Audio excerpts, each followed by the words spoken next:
appelle aussi PCU pour faire plus court. C'est une maladie métabolique héréditaire liée à une déficience du foie.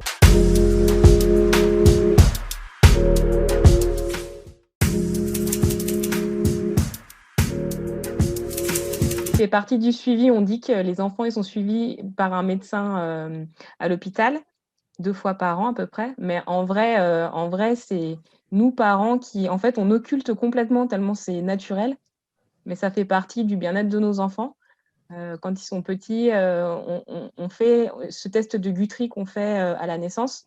On nous demande de le refaire 1 fois par semaine en piquant nos enfants au talon ou au doigt pour avoir 2 à 3 belles gouttes de sang qu'on envoie après au laboratoire du centre de référence. Après, quand ils sont un peu plus grands, ça s'espace. Et en fait, c'est grâce à ces gouttes de sang qu'on va avoir le taux de phénylalanine dans le sang de nos enfants. Donc, c'est un indicateur pour savoir si le régime il est fait correctement, si les parts qu'on donne à nos enfants sont équivalents à la tolérance qu'on nous a donnée, s'il faut augmenter le nombre de parts ou le diminuer.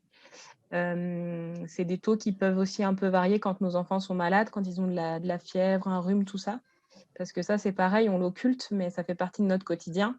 Un enfant malade, un enfant qui a de la fièvre, c'est un enfant qu'il va falloir surveiller au niveau des parts pour pas que le taux de phénylalanine dans le sang soit trop élevé trop longtemps.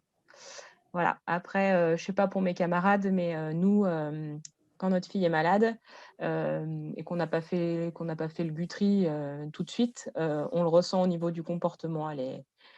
Elle chouine. Alors moins en grandissant, mais bébé, c'était voilà, elle était malade, elle avait de la fièvre. On savait que les taux étaient hauts dès qu'elle était un peu ronchonchon, quoi.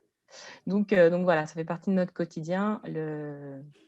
La piqûre qu'on appelle Guthrie, comme avec un petit stylo pour diabétique qu'on leur fait. Et ça se passe très bien. Donc c'est pareil, si ça se fait, quoi.